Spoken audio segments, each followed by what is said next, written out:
네, 글로벌 증시 속 주요 이슈들 안에서 투자 아이디어를 발견해보는 라운드 테이블 시간. 오늘은 오랜만에 또 모셨습니다. 조규원 스테커스 대표님과 함께하겠습니다. 어서 네, 오세요. 안녕하십니까. 네, 인생의 금 투자를 정말 위해서 모든 걸 거셨다라는 분이시잖아요. 네, 맞아요. 최근 금 흐름을 보면서 많은 생각이 드실 것 같은데 요즘 어떠셨어요? 사실 저 같은 경우에는 금 가격이 한 올해 좀 큰 조정이 있을 수 있다라는 걸 작년에 많이 말씀을 드렸었고, 그리고 원래 이렇게 조정이 오는 게 자연스러운 흐름이에요. 그러니까 조정이 와서 우리가 공포에 떨어야 되는 게 아니라 원래 이런 흐름이 나타나는 거다라는 걸 이해하면 딱히 마음의 변화가 없거든요. 근데 아무래도 이제 금 가격이 많이 뭐 작년에도 그렇고 올해 초에도 그렇고 오르다 보니까 갑작스럽게 금에 뛰어들었던 분들은 이렇게 큰 조정이 설마 이제 고점 찍고 내려가는 거 아니야? 이런 두려움이 드셨을 것 같아요. 그래서 네. 그러실 필요 없다. 되게 자연스러운 흐름이다라는 이야기 드리러 나왔습니다. 좀 마음이 놓이는데요. 네. 저도 이제 금을 한번 투자해 볼까 해서 여러 개 이제 보유를 하고 있었는데 그러면 조금 더 홀딩해도 괜찮다라는 의견을 오늘 좀 심도 있게 받아보면서 투자 전략까지 세워보도록 하겠습니다. 지난해 12월에 저희가 한 차례 만났었어요. 그리고 그때 이제 아직 금 상승장은 시작에 불과하다라고 말씀을 해주셨고 그 이후에 뭐 쭉쭉 상승을 해서 와, 우리 대표님과 이야기를 나눴던 게 너무나 마음에 와닿았거든요. 그런데 지난 주말에 이례적인 급락을 보였습니다. 보통 안전자산이라고 우리가 생각을 하면 그만큼 상승이나 하락폭이 좀 제한적이기 때문에 우리가 안전자산이라고 부르기 마련인데 뭐 은이 하루 만에 30% 폭락을 했어요. 어떻게 된 일일까요? 그렇죠. 이제 지난주 금요일이죠. 지난주 금요일에 금 가격은 거의 10% 정도, 은 가격은 30% 정도 하락하다 보니까 야, 이게 도대체 안전자산이 맞냐? 저는 뭐 주식 시장을 보는 것 같았어요. 그죠, 뭐 소위. 비트코인 저리 가라 그렇죠. 아니냐 네네. 이런 말씀을 하시는데, 사실 이 금이라는 자산이 안전자산이라고 불리는 게 우리가 생각하는 그런 안전자산과 좀 다른 개념이에요. 그래서 사람들이 이 그 오해 때문에 금이 뭔가 이상해졌다라고 생각을 하는데, 금이 이상해진 게 아니라 그냥 우리의 생각이 오해였던 거다, 이런 걸 말씀드리고 싶어요. 금은 거의 5,000년이라는 시간 동안 돈으로서 쓰였었습니다. 근데 그 당시에는 이제 금을 돈으로서 쓰는데, 금이 캐고 싶다고 해서 많이 캘 수 있는 자원이 아니다 보니까 국가가 가끔 막 전쟁도 해야 돼, 아니면 복지를 늘리기도 해야 돼, 아니 경기가 침체되니까 돈을 많이 필요한 경우들이 생겨. 그러면 돈이 필요한데 돈은 한정적이니까 화폐를 많이 발행을 했었어요. 그런 과정 가운데서 갑자기 화폐의 가치가 뚝뚝 떨어지면서 인플레이션이 나타나고, 그런 식으로 경기 침체가 많이 발생을 했거든요. 그러니까 옛날 사람들은 이런 생각을 했던 거죠. 화폐 가치가 떨어진다, 위기다, 위기는 금이다, 이렇게 생각을 한 거예요. 그래서 이게 그런 시기들이 반복되다 보니까 옛날에는 위기는 인플레이션이고 인플레이션은 금이라서 위기를 금이라고 생각했던 거죠. 그래서 역사를 돌이켜 보면 그런 위기 시기 때 금 가격이 막 몇백 배에서 진짜 심한 경우에는 몇 조 배 이렇게 상승을 해요. 사실은 뭐 화폐 가치가 그만큼 떨어졌다라고 볼 수가 있겠죠. 지금도 마찬가지예요. 금이 사이클이 도래한 이유는 화폐 가치가 빠르게 떨어지는 그런 위기의 시기이기 때문에 금 가격이 오르기 시작한 거고, 역사적으로 이렇게 오를 때는 적게 올라도 7배, 뭐 많이 오를 때는 26배가 상승할 만큼 원래 그 짧은 기간 내에 좀 강렬하게 오르는 게 금의 특성이다. 그리고 이게 좀 본격적인 상승장에 들어서게 되면 상승률이 큰 만큼 조정도 조금 깊게 오는 그런 경향이 있어서, 그런 변동성에 우리가 유의하면서 좀 본질적인 걸 알고 투자를 하면은 전혀 두려워하실 필요가 없다, 이렇게 생각하시면 될 것 같아요. 그러니까 최근에 저희가 경험했던 그 급락세는 어떻게 보면 일시적으로 이제 조정이 온 거였잖아요. 그래서 이제 그거에 대해서 크게 두려워할 필요는 없다라고 말씀을 해주신 것 같습니다. 먼저 금부터 그럼 본격적으로 살펴볼까요? 제가 일단 오늘 좀 출연자가 있습니다. 특별 출연자 금 거북이가 등장을 했고요. 이 친구가 못해도 자산 규모가 상당합니다. 네. 네. 그래서 일단 언제 팔아야 될지 가장 궁금한 게 이 사람들의 심리 아닐까 싶어요. 어제 이와 함께 현물 가격이 이제 다시 5% 넘게 오르면서 2008년 11월 이후로 최대 1일 상승폭을 기록했습니다. 하루 만에 이렇게 많이 오른 거죠. 그도 그럴 것이 중국에서 가격이 좀 떨어지니까 곧바로 사재기에 나선 모습들을 보이고 있는데요. 그 말은 그만큼 여전히 투자 가치가 있는 거다라고 받아들여 볼 수 있을까요? 네, 사실 금의 사이클이 나타난 게 아까 말씀드렸던 것처럼 화폐 가치가 빠르게 떨어지는 시기다라는 말씀을 드렸었는데 그게 좀 요즘이잖아요. 네, 지금의 네, 상황이죠. 네. 근데 여기에 요 정도만 얘기하면 우리는 체감을 돼도 뭔가 국가 입장에서 이렇게 미친 듯이 금을 사 모으는 게 조금은 더 깊은 문제가 있지 않을까라고 생각을 해볼 수가 있을 것 같아요. 그게 왜 그런 거 하면 중국은 사실 2000년대부터 계속 금을 사 모으기 시작했었습니다. 그 이유는 이제 중국이 전 세계에서 가장 많은 미국의 국채를 보유했던 국가였는데 2000년 초반까지만 하더라도 대략 1조 3천억 달러 정도의 어마어마한 양의 국채를 보유를 했었어요. 근데 점점 미국이랑 만약에 사이가 틀어지게 된다면 이 미국 국채가 안전자산이 맞을까라는 생각이 드는 거죠. 전 세계적으로 안전자산이라고 하면 달러와 금 이 두 가지를 대표적으로 떠올리잖아요. 달러가 안전자산이라고 생각해서 외환보유고에 잔뜩 이렇게 담아두었는데 미국과 사이가 틀어지면 이게 과연 안전자산이 맞을까라는 의문이 생겼고, 그리고 달러가 너무나도 많이 발행되는 2008년 글로벌 금융위기 때도 그렇고요. 2020년 코로나 팬데믹 때도 그렇고 너무 많이 발행이 되니까 이게 당장은 괜찮을지 몰라도 시간이 지나면 많이 발행된 만큼 결국에 화폐 가치가 떨어지는 건 자명한 사실 아니냐라고 생각을 해서 중국이 많이 사 모으기 시작했어요. 그런데 이게 이제 중국과 미국은 좀 대립을 많이 하는 국가다 보니까 중국의 이런 행동은 어느 정도 이해가 되는 부분일 수도 있습니다. 러시아도 마찬가지고요. 근데 요즘 들어서는 그렇게 대립하는 국가가 아님에도 불구하고 미국의 구체를 많이 줄이고 안 사고 그리고 금으로 가는 흐름이 나타나요. 대표적인 국가로는 뭐 폴란드를 예를 들 수가 있는데요. 폴란드는 1년에 거의 100톤에 육박하는 금을 매입했었습니다. 작년에요. 근데 이게 얼마나 많은 양이냐면 대략 일반적으로 전 세계 중앙은행들이 금을 산 순매수량이 다 합치면 한 200톤에서 300톤 정도가 되어 왔었어요. 그런데 폴란드가 1년 만에 혼자서 100톤을 샀다라는 건 정말 많은 양을 샀다. 그리고 올해는 150톤을 사겠다고 이제 공식적으로 선언을 했다는 거죠.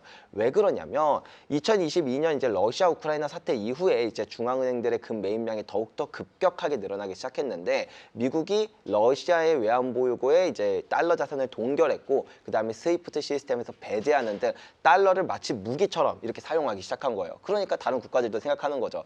나도 만약에 미국과 사이가 틀어지면 그러면 우리 자산 막 동결당하고 이번에 베네수엘라 보니까 대통령도 잡아가네. 이게 과연 달러가 안전자산이 맞을까에 대한 근본적인 의심이 시작됐고 안전자산으로서 달러가 더 이상 역할을 못한다. 그럼 이 달러 자산을 옮겨야 되는데 그 옮길 곳이 금밖에 없는 거죠. 그래서 그 어마어마한 양의 달러 자산이 금 시장이 되게 조그맣거든요. 네. 이 시장으로 다 들어가려고 하니 이제 금 가격의 상승세가 이제 막 좀 본격적으로 나타나기 시작했다. 요렇게 이해하시면 될 것 같아요. 네, 사실 장기적으로 봤을 때 금의 상승세가 아주 가팔랐다라고 보기는 어렵잖아요. 최근 들어서 이제 아주 가파르게 상승을 하고 있는 거죠. 그래서 그러면 이제 최근 들어서 많이 오르고 있기 때문에 많은 사람들이 우려하는 건 이게 이 랠리가 어느 정도까지 갈까에 대한 부분인 것 같아요. 월가의 전망치를 보니까 온스당 지금 이제 6,000달러를 넘어선 그런 흐름을 보였는데 그 와중에 JP모건에서 8,000달러도 넘어설 수 있다라고 이야기를 했습니다. 지금 수준에서 그러면 30%인가요? 네, 20% 정도 더 추가적으로 상승을 할 수 있다라는 이야기인데 올해 이게 달성 가능할까요? 8,000달러 뭐 높은 수치긴 하죠. 그럼에도 불구하고 가능성이 없는 얘기, 좀 약간 과한 얘기는 아니라고 생각을 합니다. 일단 기본적으로 작년에 금 가격이 얼마나 올랐나 보면 70% 정도 올랐어요. 사실은 70%. 와. 네, 많이 올랐죠. 네. 근데 40%만 올라도 웬만한 글로벌 IB들의 그런 상승 어떻게 보면은 그런 목표 지점을 다 넘어서게 됩니다. 자, 근데 지금 금 가격이 올해는 어떨까를 생각을 해보면 물론 우리가 뭐 한 해를 무조건 다 예측을 할 수는 없겠지만 그렇죠. 작년과 비교는 해볼 수 있잖아요. 작년에는 금리 인하 딱 2번 했습니다. 그리고 12월에 이걸 양적 완화라고 표현할 수는 없지만 약간 이제 달러를 푸는 그런 이제 정책들도 시작이 됐어요. 그럼 올해는 어떨 거냐를 생각하면 올해는 적어도 작년보다는 좀 더 완화적이지 않을까? 왜? 트럼프의 중간 선거가 있으니까 그것 때문에 사실 트럼프는 연준 이사들을 많이 압박하기도 했고 심지어 파월 의장을 형사 고소하는 등 그런 다양한 그 연준을 압박하는 행동들을 많이 했었거든요. 금리 낮춰라, 돈 좀 풀어라, 그런 통화 정책에서도 완화적인 스탠스로 갈 확률이 크고, 그다음에 재정 정책은 당연히 완화적으로 갈 확률이 크다 보니까 올해는 작년보다 돈이 더 많이 풀리는 그런 환경이 만들어지겠네라는 걸 우리가 이해해 볼 수가 있어서 올해는 어쩌면 작년보다 뜨겁지 않을까라고 생각을 해볼 수가 있을 것 같아요. 다만 이제 트럼프가 이제 연준 의장을 지명하는 과정 가운데서 많이 비둘기파적인 뭐 크리스토퍼 월러라던가 아니면 케빈 헤셋이라던가 이런 사람을 지명할 거라고 예측했던 거와 달리 케빈 워시라고 하는 조금 매파적인 사람을 이제 지명을 함에 따라서 시장이 생각보다는 그렇게 돈이 안 풀리는 거 아니야라는 겁을 먹어서 잠깐 금 가격도 이렇게 급락하는 현상이 나타났지만, 과연 트럼프가 자신한테 유리한 사람을 꽂을 확률이 큰데 그런 것들조차 생각하지 않고 그 케빈 워시를 뽑았을까라고 생각을 해본다면 그렇게까지 우리가 너무나도 큰 걱정을 할 필요는 없을 것 같다라는 말씀 드릴 수 있을 것 같아요. 네, 지금 트럼프 대통령이 가장 큰 이제 과제라고 이야기할 수 있는 게 중간 선거를 앞두고 있는 시점입니다. 여기서 이제 지지율이 어느 정도 올라줘야 중간 선거에서도 자신의 그 수를 확보할 수 있을 텐데 지금 상황으로 봐서는 좀 어려워 보여요. 그렇기 때문에 이제 어떤 완화적인 스탠스를 취하면서 돈 풀기에 나서면 상대적으로 금이 더 오를 수 있다라고 설명을 해주셨습니다. 자, 좋습니다. 그러면 이제 저희가 지난 주말에 나타난 그런 변동성을 잘 활용해서 금 투자를 해봐야 될 텐데요. 개인 투자자들이 어떻게 대응할 수 있을까요? 개인 투자자분들 경우에는 내가 금을 보유했다라고 한다면 그냥 뭐 잘 보유하고 계시면 될 것 같아요. 그래요? 예, 아. 딱히 뭐 대응을 할 필요가 없어요. 뭐 그러니까 예를 들면 뭐 조정이 온다라고 하면 그 전에 미리 팔았다가 조정하면 다시 싸게 사면 되지 않냐. 그게 뭐 말은 쉽지만 사실은 글로벌 그런 투자자들도 쉽지 않아 하는 걸 일반 개인 투자자들이 그런 걸 예측하고 대응하고 하는 건 어렵다. 그렇기 때문에 길게 보는 게 저는 중요하다 생각해요. 저조차도 저는 맨날 금시장을 들여다보고 많은 전문가들의 이야기도 듣고 그렇게 분석을 함에도 불구하고 단기적인 가격 흐름을 예측하는 건 저조차도 매우 어렵거든요. 그래서 저도 길게 보고 투자를 합니다. 저는 금을 언제 투자했냐면 2019년부터 투자를 했었어요. 야, 코로나 전부터. 그때 금 가격이 한 상당한데요? 20만 원대 했거든요. 야, 한도네요. 네, 한도네요. 네, 네. 그리고 은 가격은 이제 실버바 하나가 한 60만 원 해요. 근데 네. 지금은 한 600만 원 정도 되니까 많이 올랐죠. 야. 그래서 사람들은 이런 말을 해요. 네. 야, 진짜 기가 막히게 잘 투자했다라는 말을 네. 하는데 그게 이제 와서 보니까 그런 거지 2019년에는 가격이 정말 많이 횡보하기도 했고 제가 샀던 지점이 그렇게 저점은 아니었어요. 단기적으로 보면 좀 고점 부근이었거든요. 근데 저는 우리가 개인 투자자로서 할 수 있는 건 시간을 내 편으로 만드는 게 제일 중요하다. 길게 보고 투자하고 그 안에서 조정이나 횡보 같은 건 워낙 자연스러운 일이니까 언제든 조정 올 수도 있고 뭐 횡보 올 수도 있다. 하지만 이 긴 사이클을 이해하고 투자한다면 그러면 나는 좀 더 이 시장에서 내가 유리한 포지션을 잡을 수 있지 않을까라고 생각을 했던 것처럼 사실 그때랑 비교해서 지금 와 그때 샀으면 나도 얼마나 좋았을까라고 생각을 하겠지만 한 2030년 정도 됐다고 칠게요. 2030년 정도 됐을 때 2026년에 금을 샀던 사람들을 바라보면 그때라도 금을 샀었으면 좋았을 텐데라고 그렇죠. 생각하는 걸. 껄껄거리 되죠. 네, 네, 맞습니다. 살 걸. 그래서 우리가 이런 큰 흐름과 그다음에 그런 사이클을 보고 투자하는 게 제일 중요하지 않나라고 말씀드릴 수 있을 것 같아요. 그러면 지난 주말에 이제 조정 왔을 때 추가로 매수하셨어요? 저 같은 경우에는 그런 조정을 올해 중에 올 거라고 생각을 했지만 그게 언제 올지는 당연히 모르는 네. 거니까 저는 약간 주기적으로 사요. 뭐 돈 쌓이면 사고, 돈 쌓이면 사고. 꼭 조정이 와서 사는 게 아니라 주기적으로. 저는 막 저점을 예측하고 사지도 않고 아. 저점에 대응해서 막 그렇게 사지도 않아요. 그냥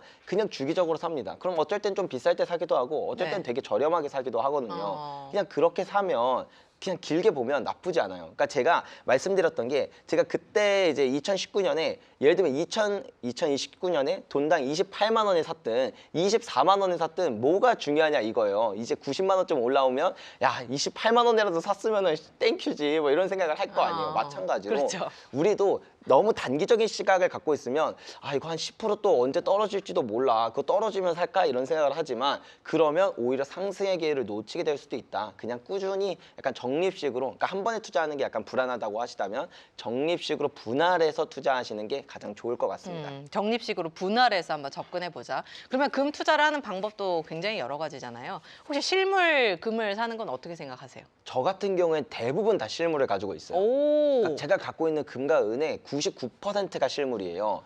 네, 그러면 좀 위험하지 않아요? 뭐 이제 누군가는 그게 위험하다고 생각할 수 있어요. 네. 아, 내가 보관하면 누가 훔쳐가면 어떡하지라고 그러니까요. 불안해하지만, 근데 반대로 금을 누군가한테 맡겨두면 제가 갖고 나르면 어떡하지? 아니면 저기 기관이 망하면 어떡하지? 혹은 뭐 과거의 역사에선 국가가 통제했던 역사들도 많거든요. 그러면 어떡하지? 그러니까 어쨌든 내가 무슨 선택을 하든 결국에 불안은 따라온다는 거거든요. 근데 저는 차라리 내가 보관하는 게 마음 편하다라는 그런 성향이고, 어떤 분들은 내가 보관하는 것보다 저기 맡겨놓는 게 차라리 마음이 편해 라고 하신다면 그 성향에 맞게 하시면 된다. 그래서 실물처럼 저처럼 실물을 투자하는 것도 방법이 되겠고, 나는 어떤 내가 직접 보유하지 않는 형태를 선호한다라고 한다면 KRX 금시장이라던가 아니면 ETF 금통장 이런 방법들이 있거든요. 여기서 내가 가장 접근이 쉽고 이해하기 쉬운 방법으로 투자하시면 좋을 것 같습니다. 네, 좋습니다. 뭐 다양한 방법들이 있다라는 점은 사실 이전에도 한 차례 소개를 해드렸었는데,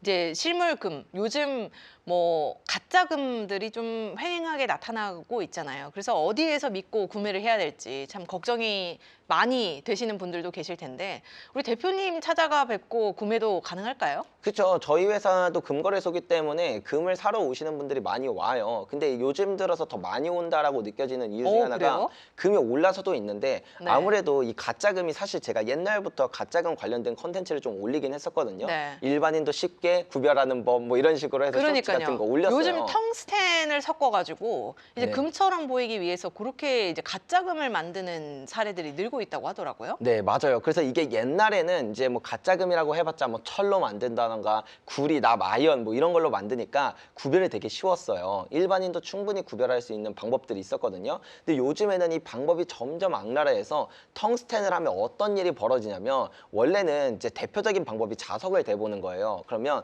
가짜는 자석에 탁 붙거나 아니면 그냥 툭 하고 떨어집니다. 근데 금 같은 경우에는 반자성체라 이게 금의 자석을 내려놓으면 스르르 하고 떨어져요. 그래서 이런 부분, 그리고 이제 육안으로 봐도 금이랑 이제 다른 자산들은 밀도 차이가 되게 커서 누가 봐도 부피가 너무 커요. 이게 이런 부분들로 알 수 있는데, 텅스텐은 금이랑 밀도도 똑같고 그다음에 약간 반자성을 띠는 것도 비슷합니다. 그래서 텅스텐 위에 도금을 두껍게 입히면 일반인 입장에선 알기가 쉽지가 않다. 그리고 이제 감정원에서 감정을 받는다고 하더라도 이제 전문 감정을 하면 당연히 다 알 수 있지만, 약식 감정을 할 때는 이제 XRF 검사라는 걸 많이 하거든요. 엑스레이처럼 딱 찍는 거예요. 근데 그 마이크로 파장이 들어갈 수 있는 그 깊이가 정해져 있어요. 그것보다 두껍게 도금을 하면은 사실은 안에 텅스텐이 든지 잘 몰라서 업계에서도 이제 이런 부분에 대한 이야기들을 많이 하거든요. 네. 사실 뭐 저희처럼 이제 완전 전문 감정을 한다라고 하면 문제가 될 게 없겠지만, 근데 일반인 입장에서는 그게 쉽지가 않다 보니까, 그래서 점점 이렇게 좀 뭔가 신뢰 있는 기업으로 사람들이 많이 몰리는 것 같다, 그런 생각이 들더라고요. 네. 뭐 말씀을 들어보니까 잘 구별할 수 있을 것 같은데, 이 거북이는 진짜겠죠? 한번 제가 볼게요. 네. 수상한데요? 수상해요. 농담입니다. 예, 이건 진짜 순금이 맞아요. 그래요. 소리만 듣고도 아실 수 있는 건가요? 네, 일단 안에가 비어 있어서 순금 같은 경우에는 덩그러니 남았어요. 네. 얘를 핑 테스트라고 해서 네. 탕 쳤을 때 어떤 소리가 나느냐로도 알 수가 있거든요. 아. 금은 좀 맑고 경쾌한 소리가 나요. 근데 네네. 텅스텐은 약간 틱틱 혹은 탁탁 이런 것처럼 조금 둔탁한 소리가 납니다. 네네. 근데 이걸 딱 보니까 전체적으로 빛깔과 그다음에 좀 이제 그런 소리를 들어봤을 때 네. 진짜가 맞는 것 같습니다. 다행이네요. 제가 듣기로도 한 돈에 8만 원 하던 시절에 태어난 친구라고 하더라고요. 꽤나 오래됐습니다. 네. 한 50년 사신 것 같아요.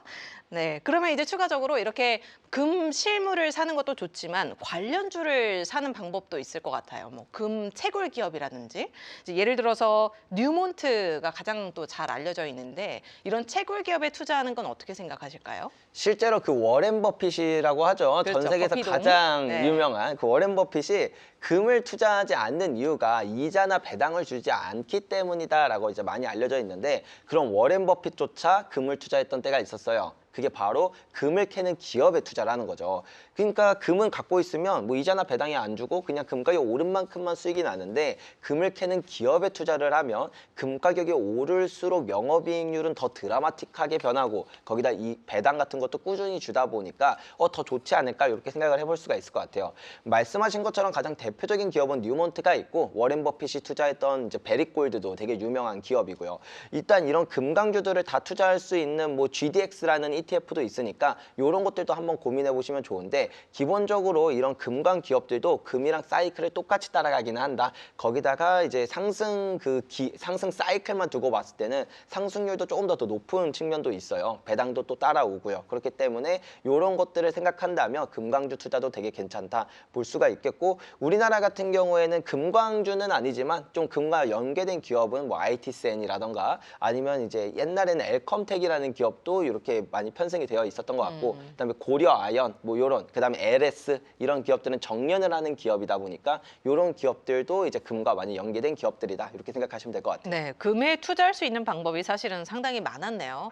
그래서 실물 금 또는 뭐 ETF 다양한 방법들로 투자할 수 있는데 관련주에 투자하는 방법까지도 말씀을 해주셨습니다. 그럼 금에 이어서 저희가 너무나도 핫한 은 이야기를 빼놓을 수 없을 것 같은데요.